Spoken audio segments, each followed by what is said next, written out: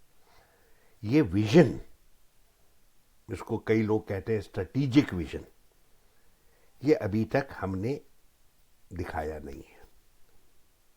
हम लुढ़कते रहते हैं, कभी यहाँ किसी ने कह दिया तो हम यहाँ लुढ़क गए, वहाँ लुढ़क गए, इसने धमकी दी तो हम वहाँ अपने उनके सामने झुक गए। ये हमारी सभ्यता नहीं है, ये हमारी कल्चर नहीं है। मैं कहूँगा कि अब ये मौका आ रहा है जब हमको बहुत गहराई से सोचना पड़ेगा, और इस गहराई के साथ हमको ये सोचना पड़ेगा कि इसके इम्प्लीकेशंस इंडिया के लिए क्या हैं। एक तो हमको मालूम है कि पूरी बात तो हमको अभी तक नहीं है, वॉर स्टिल ऑन, लेकिन दो तीन चीज़ें जो मुझे बिल्कुल जाहिर हैं, that United states is not a reliable partner. ये मेरे लिए बिल्कुल, मुझे पहले भी मालूम था लड़ाई के पहले, और मुझे अभी बिल्कुल रीअफर्म हो गया है। It is not a reliable partner. Secondly, America के ऊपर जो असर है नेतन्याहू का, इसका मतलब है कि उनमें किसी तरह की कोई बुनियादी मॉरल वैल्यूज नहीं है। उन दोनों देशों को इंटरेस्ट है अपनी चीज में, एक नेतन्याहू और डोनाल्ड ट्रंप। मेरा कहना है कि वो जहां वो हैं वो जगह हमारे लिए नहीं है। इंडिया को जो समझना चाहिए कि मुश्किल है, जो भी डिसीजन हम लेंगे उसके लिए एक प्राइस देना पड़ेगा। जब चैलेंज आता है, एक देश की जो ताकत है वो चैलेंज के सामने मालूम पड़ता है कि उनके क्या जोर शोर, क्या सचमुच कितना स्ट्रांग है उनके मॉरल वैल्यूज, उनकी समझ, उनकी गहराई। तो हमको ये करना चाहिए, अमेरिका को आप अपीज नहीं कर सकते, क्योंकि अमेरिका एक बुली है। वो अगर आप झुक गए उसके सामने तो आपको और झुकाएगा और थप्पड़ मारेगा। अगर आप उसके सामने खड़े हो गए और कहा कि ये काबिले बर्दाश्त नहीं है और ये हमारे सभ्यता के खिलाफ है और हम ये हमारे देश के इंटरेस्ट के खिलाफ है, फिर हम अपने अवाम में और दुनिया भर के इलाके में हमको रिस्पेक्ट मिलेगी। जो हमारे स्ट्रेंथ है वो स्ट्रेंथ है विजन, मॉरल वैल्यूज और genuine commitment to where we want to go. अगर हम कहते हैं कि एक वर्ल्ड ऑर्डर बन रहा है, वो वर्ल्ड ऑर्डर हमारी जगह पुराने ऑर्डर के साथ नहीं है, वो उसको रिप्लेस करना है। ये कॉलोनियल ऑर्डर है, ये इंपीरियल ऑर्डर है, उनके साथ हमारे लिए कोई जगह नहीं है। और वो भी मुझे लग रहा है कि वो एक अपने it is bound for destruction, लेकिन मुझे उसमें इंटरेस्ट नहीं है, क्योंकि वो उनका है, उनके यहाँ आपस में लड़ाई झगड़ा मारपीट दंगा फसाद गाली गलौच होता रहता है। हमको देखना चाहिए हम कहाँ जाना चाहते हैं। तो एक तो होगा, कई दफ़ा आप लोगों ने सुना है, आजिज आ गए होंगे, स्ट्रेटेजिक ऑटोनॉमी। स्ट्रेटेजिक ऑटोनॉमी का बहुत ही सिंपल मतलब है कि हम किसी और का देश के जो इंस्ट्रक्शन है वो हम नहीं पालन करेंगे, हम वही करेंगे जो हमारे देश के लिए इंटरेस्ट है, हमारे देश के इंटरेस्ट में है। तो नंबर 1 स्ट्रेटेजिक ऑटोनॉमी। नंबर 2, जब मैं कहता हूँ मॉरल कंपस, मॉरल कंपस का ये नहीं है मतलब कि आप आइडियलिस्टिक हैं।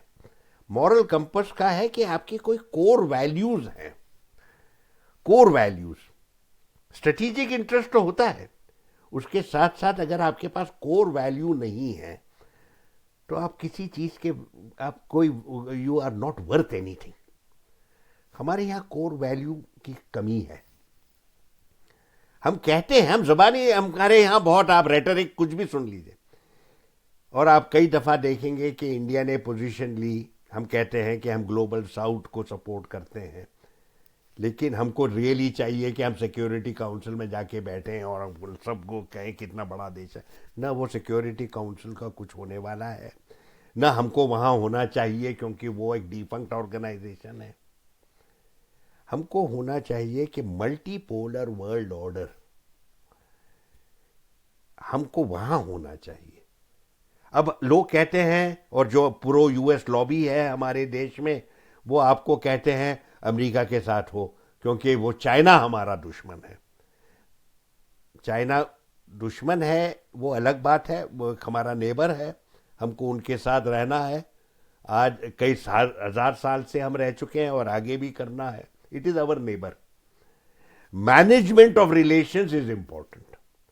लेकिन मैंने कभी ऐसा नहीं देखा कि अगर आप अमेरिका 5-10 हजार किलोमीटर की दूरी पे अब किसी देश के पास गए कि कहिए आप मेरी हिफाजत करिए, ये कुछ नहीं होने वाला है। हमको खुद अपने चाइना के साथ रिलेशनशिप बनानी होगी, उसको शेप देना होगा, और इतनी तो सेल्फ कॉन्फिडेंस होनी चाहिए हमारे पास कि भाई हम अपने इंटरेस्ट देखभाल कर सकते हैं। ये दौड़े दौड़े डरे हुए कहीं दूर जाना और कहना कि साहब आप हमारे। मैं आपसे एक बात पूछूंगा, अमेरिका किसी और देश की लड़ाई नहीं करता है। अमेरिका अपने इजराइल के अलावा जरूर अमेरिका अपने लिए लड़ता है, और जैसे होना चाहिए। तो मैं कहूंगा कि India should manage its own interest without subordinating itself to some other power. ये 1947 में भी हमारे ऊपर यही प्रेशर हुए थे जो आजकल हो रहे हैं। उस टाइम हम बिल्कुल कमजोर थे, ना हमारी इकोनॉमी थी, ना हम अभी पार्टीशन से निकले थे, तहस नहस हमारे कई लोग मारे गए थे पार्टीशन में। नेशनहुड हमारे यहाँ बनने वाली थी, कॉन्स्टिट्यूशन के भी अब 3 साल और थे। इस मौके में हमने अमेरिका से कहा we are not going to be with you. हमारे ऊपर प्रेशर आया, उन्होंने पाकिस्तान को सपोर्ट किया हमारे खिलाफ, फिर भी हम नहीं, वी टुक आवर पोजीशन। कभी भी जरूरत हुई हम गए, सोवियत यूनियन के साथ हमारा रिश्ता बढ़ा, डिफेंस कोऑपरेशन वगैरह। That is strategic interest. लेकिन जो भी डिसीजन ले हम, स्ट्रेटेजिक इंटरेस्ट हो या मॉरल वैल्यूज हो, और वो एक दूसरे को सपोर्ट करते हैं। जैसे हमारे इंडिया की इज्जत क्यों थी इतनी 60s में, 50s में, 60s में? हम ताकतवर नहीं थे क्योंकि हमारी पोजीशन थी, हमारी आवाज थी। वो आवाज अब खत्म हो गई है क्योंकि मॉरल वैल्यूज नहीं है। कभी यहाँ जाना, वहाँ जाना, यहाँ लुढ़क गए, वहाँ लुढ़क गए, इससे इज्जत नहीं बनती देश की। तो मैं कहूँगा you position yourself clearly, have a moral values, have a strong sense of self confidence. जो आपको, जिस तरह मैंने आपको एक इशारा किया ईरान के बारे में, उनकी भी एंशिएंट सिविलाइजेशन है। वो एंशिएंट सिविलाइजेशन आपको कुछ रूल्स, कॉन्डक्ट सिखाती है कि किस तरह से आपको आगे जाना चाहिए, क्या समझ होनी चाहिए, क्या आगे ईरान ने क्या देखा? उन्होंने देखा कि इंडिया हमारे लिए अहमियत पाएगा, पहले भी था और फ्यूचर में भी होगा। तो उन्होंने पास्ट को देखा और उससे सलाह मशवरा करके फ्यूचर का देखते हुए उन्होंने कहा इंडिया से आपके जहाज जाएंगे। That is culture. मैं चाहूँगा कि हमारी भी उसी तरह पुराने जो रिश्ता है हमारा ईरान के साथ, वो इतना तो हम ये समझ सकते हैं और एक दूसरे को सिखा सकते हैं कि कोई और देश अगर आ गया और उसने कहा कि आपको ये करना है, ये करना है, गाली गलौज के साथ कहा, ये नहीं काबिल बर्दाश्त। उस लेडी ने कहा कि ओल्ड स्टोन में भी हम आपसे आगे थे, हम आपसे बहुत एडवांस थे। It is not based on strength, military strength alone, it is strength on the strength of your civilisation. That is where we have to score. बहुत बहुत शुक्रिया आपका। थैंक यू वेरी मच, शुक्रिया।